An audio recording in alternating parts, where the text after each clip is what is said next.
What's up? Today we're gonna learn how to graph cube root equation. What is cube root? Cube root is still under the radical sign or radical, but the index here is 3.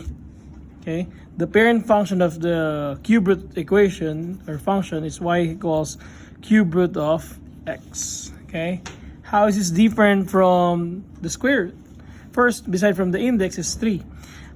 Before we answer that one, if we make a table here, we put a 1 there, we put the 2 there, and 3 and so on. We're gonna plug in the 1, was the cube root of 1 is 1. The cube root of 2, if you look at the cube root of 2, you cannot do that one. That's going to be a decimal value. And same thing with 3 there, cube root of 3 is going to be decimal value. The one will work perfectly there will be an 8.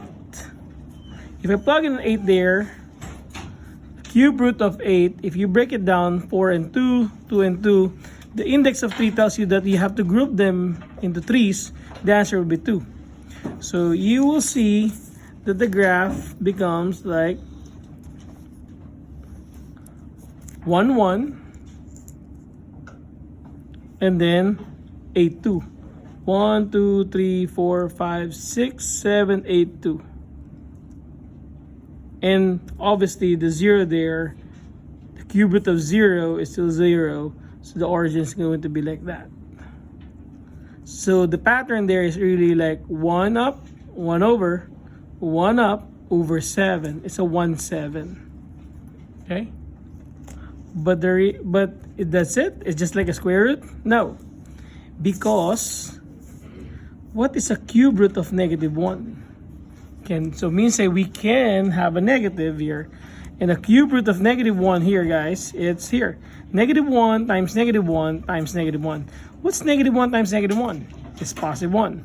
Times the negative 1 again, let's make it a negative 1. So means say I can form 3 negative 1. So the cube root of negative 1 is still a negative 1.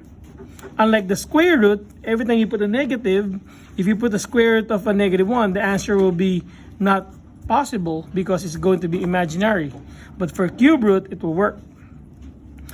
So here, if I put, again, same thing, if I put negative 2, negative 3, negative 4, negative 5, it will give me a decimal value. So for me to cheat the system, I'll put there negative 8. If I have a cube root of negative 8, that means there are 3 negative 2 there.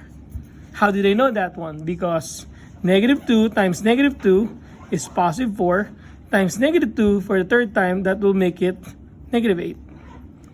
And this will become negative 2. So these are the points that you needed in order for you to plot the parent function of cube root. So now we go back to our graph. Let's do the other way around.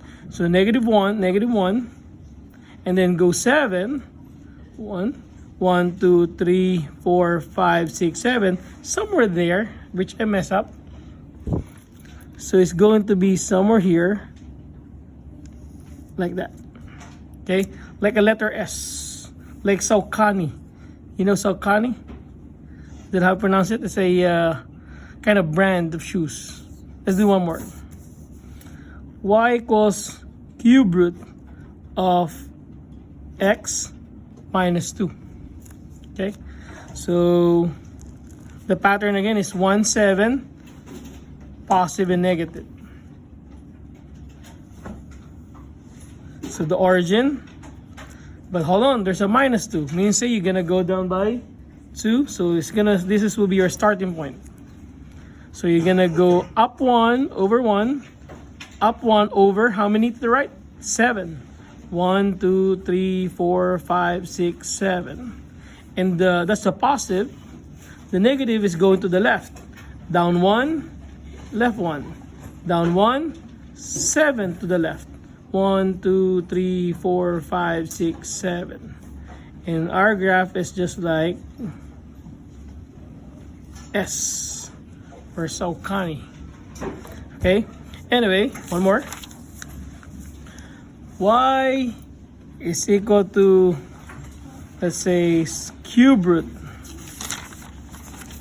of x plus 2. This time the plus 2 is inside. So what do you think will happen? Plus 2 here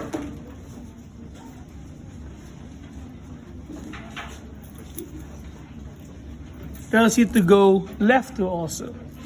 So left 2, and that's your vertex. So 1 up, 1 over, 1 up over 7. 1, 2, 3, 4, 5, 6, 7. And the negative to the left, down 1 over 1. Down 1, 1, 2, 3, 4, 5, 6, 7. Those are your 5 points. And make your graph. Kaboom. Alright? I hope you learned something here on how to graph a cube root equation. Kaboom!